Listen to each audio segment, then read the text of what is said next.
kind of project some today, and also talk about the New England Patriots. While many are saying it's the downfall of Rome, I actually think Bill Belichick did the right thing, not just in the Super Bowl, but off the field as well. Thanks, Doug. Time for our final topic of the day. We had a huge upset in the first round of the tournament last night with Buffalo blowing out Arizona. After the game, DeAndre Ayton said he'll enter the NBA draft where he is likely to be the first pick. Shannon, what happened to the Wildcats?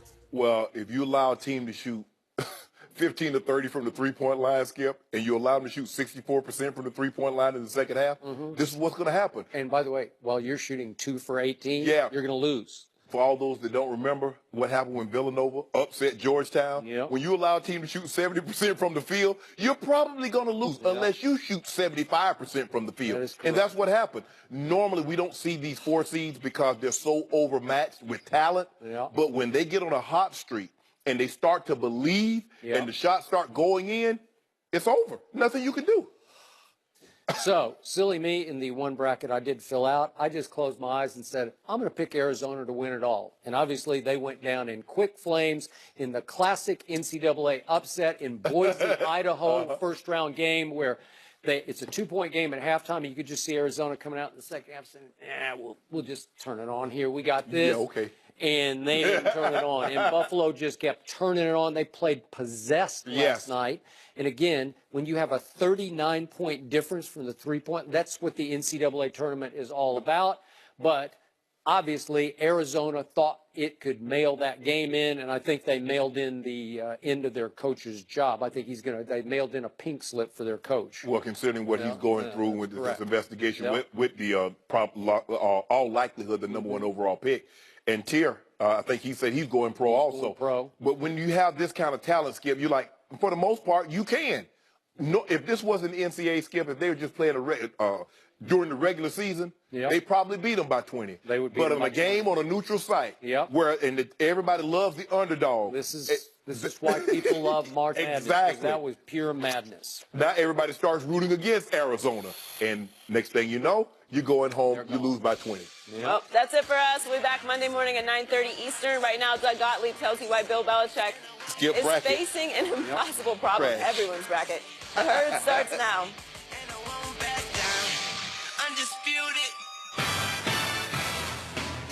This is The Herd. Colin Cowherd is off today. The lovely and talented Christine Leahy joins me, as she always joins Colin, here on Fox Sports 1, the iHeartRadio app, or wherever, however you may be listening to the show. Thanks for making us part of your day, live from sunny Los Angeles, home of the Conference of Champions. That just doesn't even sound right, right? With the Pac-12 eliminated from the NCAA tournament, Arizona annihilated last night from Buffalo. Tatanka, the Bulls end up taking down the mighty Wildcats and blowing up everybody's bracket. Welcome in. We will talk a little bit of college hoops for you. I'm going to do my own Blazing Five, Christine, at the end of this show. Only we're going to do a college basketball Blazing Five, since I know that many of you, hello to everybody at the sports books in Las Vegas, that you're waking up going, man, I either lost or won big yesterday. There were some big over and unders that were hit. There were some interesting lines that went down. I'll try and make you some money after this show and into tomorrow, into the second round, which starts tomorrow. Sounds good. All right. Did you watch the games? Do you care about the games? Of course I care about the games. Do you have a bracket? How long? I'm going to be honest about this. This is the first year, and I think 10 years I didn't make a bracket. I don't know what it was about this year. It's a crazy thing. We'll talk about the bracket and what it relates to in life, but I will be honest with you. I had Arizona in the championship game. You did? Yes, and I was advised not to do so. I advised myself not to do so, but I just kind of convinced myself, if this happens here and that happens there, and Virginia has an injury, they're in, finally. And I thought there was something to the us against the world, between the FBI probe and potential NCAA probe and the wiretaps. And Arizona just won the Pac-12 tournament, and they have number 1, number 2 pick. I think DeAndre Ayton's going to go number 2, but whatever. They have one of the top 2 picks in the draft. You have a team of guys that they'd been to the NCAA tournament, came up short last year in the Sweet 16. Somehow I envisioned it happening, and man, was I wrong. We'll get to why I was so wrong a little bit later on in the show. What I wanted to start with was this story. Look, there is a bit of an exodus. And I'm not talking about exodus in terms of Exodus and Deuteronomy and the books of the Bible. There is a bit of an exodus from New England, as when Nate Solder is now a member of the New York Giants. We've seen other Patriots leave New England as well. But I saw this story and I thought it was fascinating, and I kind of get it. You know, in order to succeed in business, and especially in the business of sports, there's one thing that you have to have. Like, look, I'm okay with disagreement. I'm okay with people challenging. I think anybody who leads, whether it's their radio show or TV show, or you're leading a company or you're leading a team, you're okay with disagreement, with a dissenting opinion. On the other hand, when that dissenting opinion becomes one that is shared by too many, shared by more than one, by the dissentor, they become somebody who's pulling in a different direction. I've heard coaches talk about this in football. Texas A&M signed Jimbo Fisher, right, to a 10-year, $75 million deal. And one of the things he said when he took over the job was that he alluded to the administration at Florida State not pulling in the same direction. He's like, hey, the thing about Texas A&M is everyone's pulling in the same direction. And one of the reasons that Bill Belichick has been able to be so successful, to the tune of 8 Super Bowls, he's the most successful and esteemed pro coach in the history of modern American sports, is because he gets guys to take less money. It's because he's not afraid to jettison players that are past their prime and that are coming up on a contract year. This from Mike Girardi, who is, of course, a Boston reporter, someone who knows, is watching our show tonight. Source says Bill Belichick is making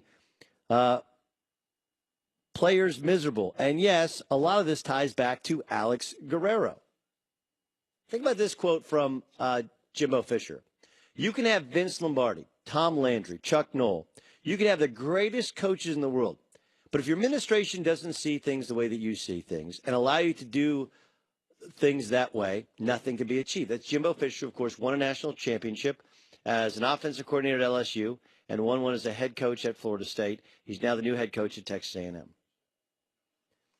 Remember, Alex Guerrero is Brady's trainer. There's been a storyline for the Patriots over the last several months. Reports have said that there's a discord between Belichick and the Pats, and that some of the players choose Guerrero over the team. Players like Brady, players like Gronk prefer to train, work out, seek treatment from Guerrero, while the team would rather see their players do things with the team. Right, this report says that Pats players like Gronk and Brady are miserable. That they don't feel that Bill Belichick appreciates the sacrifice they put in order to put their bodies on the line. And when I read this, I know why Bill Belichick is attempting to and has essentially cut as many ties as he can with Alex Guerrero. Look, he's got to keep Guerrero at arm's distance. He absolutely does, because he's still a trainer for Tom Brady, and Brady is his quarterback. But if you want to know why he pulled his sideline pass, if you want to know why he changed the routine and eliminated the on-field office and giving him carte blanche, this is the reason why. It's not that Guerrero's medical techniques aren't ahead of the curve. It's not that what he's saying in terms of taking care of the body and maybe Bill Belichick not appreciating players' bodies isn't accurate. Okay? Anybody who's a physical therapist, especially a guy who's essentially an advocate for players, is going to react as such. But the reason Bill Belichick had to cut ties is because this guy is driving a wedge between the players and the coach. It's that simple. He is not pulling in the same direction. And look, he is allowed to act as he wants to act, to treat his players as he wants to treat them, to tell them whatever he wants to tell them. But if he wants to be associated with the Patriots, you have to be pulling in the same direction, and he's clearly not. And while Tom Brady can be slightly influenced mentally, Rob Gronkowski and others can be influenced far more easily because they're a little bit more simple-minded. They don't understand the complexities of the relationship. It's a lot like the Jedi mind trick. Doesn't work on everybody. Okay? And while this doesn't work on everybody, but if it works on one player and it's one player questioning Belichick and Belichick's methods, that's too many. Because the Patriots, by their own estimation, are already going to be at a talent disadvantage because they're choosing character over talent.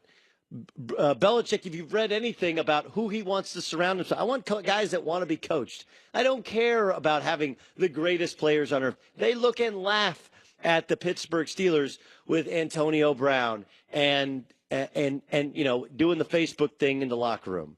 And having a super talented running back, a position to which they seem to be able to find anyone they want off the street to fill. And instead, the Steelers are franchise tagging their running back because they can't agree to a long-term deal. They laugh at that. That's not the Patriot way. Matter of fact, it wasn't the Steeler way for a long time, and the Steelers are kind of caught between who they want to be and who they actually are. But when I read this about Alex Guerrero, and for a long time, people have asked this question, like, how could you run a guy off who had such a great relationship with Tom Brady, who was so close to so many of the players? This is why. Sure, players are miserable. Everybody's miserable. Like, that's the sport. Most people are miserable in their job. Most workers who are compensated far less than that of pro football players are miserable with the day-to-day grind of every day checking in and doing the same thing. The difference here is you can either act as an advocate for the team and pulling in the right direction and stitch him up and stretch him up and kick him back out there in the football field and say, hey, we're going to do better. Don't worry about Coach B. He's in it for the right reasons. Or you can be the guy that says, I know you're miserable. The old man's lost it. He doesn't know what he's talking about. He doesn't appreciate you. Look, we have this in our lives with our spouses. Okay? If your spouse, if you have a really good job and you come home, anybody can bitch and moan to their wife or to their husband. Anybody can, right? But if their wife is telling them, like, go in and tell that guy to go blank himself, right? That's going to get you fired. She's not helping. You can say he might not appreciate you, but it's a really good job. It's a really good company. It's going to get better. That's the kind of person you need supporting you. And Alex Guerrero is not supporting the team. And so if you want to know, it's not surprising to me at all that players are miserable. It's not surprising to me at all that they think their coach doesn't get them. That happens in every sport. Happens in baseball, happens in basketball, happens in football. Not surprising. But if you want to know why Alex Guerrero got run off from the Patriots, this is why. Because you can pull in the same direction or an opposite direction. And every football coach will tell you. The second you have somebody pull in the opposite direction, the entire stagecoach gets slowed down. There's this famous speech Mac Brown gives. Mac Brown, of course, longtime coach at Texas, won at North Carolina, won at Texas, won a national championship, and in one of the great championship games we've ever seen played down the street at the Rose Bowl. But Mac Brown, like, look, when he was managing Texas, it's really more of a manager than a coach. You got the Texas high school football coaches that he always gives thanks to, right? You have all the parents that they love, all the parents of the Texas players and the alums of the University of Texas. Okay, and you have the former players. Like, you have all these different factions that have to feel like they are loved by Mac Brown and by the football program, as well as all the talented players we have here at the University of Texas. Is that a Texas accent? No, that's a Mac Brown imitation. Oh, that's Mac Brown. That's okay. Mac Brown. Got it. But Mac would, if you've ever seen him speak to other coaches, he'll go around the room and he'd start his speech by saying, Coach, how was your season? Coach, how was your season? And one coach would say, Coach, we had a great year, won our league. Another coach would say, Coach, we had a terrible year. You know, we had injuries, probably didn't run the right offense. You know, parents were upset. He's talking to high school coaches. And every coach who said something negative about their program, he'd go around and say, you're fired, you're fired, you're fired, you're effing fired. And they'd say, you want to know what? He said, you want to know why? Because when you're running a program The second you have anyone saying something inside your program, saying something to somebody outside the program negative about it, you know that people aren't all pulling in the same direction. And you're allowing the thought of negativity that there's not a happy ending in sight. Look, this is not just a football thing. This is a business thing. This is a basketball thing. This is a baseball thing. This is a life thing. Like, Alex Guerrero got run out of New England, and he's still obviously going to work with Tom Brady and some of the players. And he's being championed as his hero, doing things the other way. And I think his medical techniques are ahead of the curve. I don't believe in Olympic lifting and squats and let's do CrossFit every day. Like that's tough on your joints. And there is a different way to train different athletes differently. No question. But if the reaction to coaching and to their pushing and their prodding and their efforts, when they've been as successful in New England as they have been, is players are miserable, coach doesn't understand them, you're driving a wedge, that's how you get yourself run out of the building. All right, there's a ton of speculation about where LeBron James will play next year, Christine. I know that that Colin has his LeBronzo meter. Yes. He believes that LeBron's coming to L.A. I disagree. Okay, well, we can get into why you disagree and where he might be going. But there is one potential destination that I have heard people bring up. I've heard people bring them up. And the second I hear people bring them up, bright, interesting people that I respect, some people that I admire. When I hear them say this destination, I turn my hearing aid off. Can't listen to them. I'll tell you where and why, upcoming next in the herd. But first, National Small Business Month at LegalZoom is here. Whether you're just starting out or you already have a business, there's a lot you can take advantage of right now. Just go to LegalZoom.com/startup during March to download your free business startup kit. You'll get a ton of great information. For example, you can find out how to maximize your business deductibles under the new tax laws. Plus, you'll get great discounts. Your kit includes special deals from LegalZoom, along with offers from their service partners, so you can save a bunch of money financing, marketing, and operating your business. LegalZoom isn't a law firm, but they know you need to tap into the right resources and run a successful business. My accountant uses LegalZoom. Several friends I trust dearly use LegalZoom, and I want you to trust them too. Go to LegalZoom.com/startup to download your free business startup kit today. There's no obligation, just free business resources. This offer is only available in March, so hurry. Here's how I want you to do it. Go to LegalZoom.com/startup right now. LegalZoom, where life meets legal. With the press of a button, you can order 2 medium, 2 topping.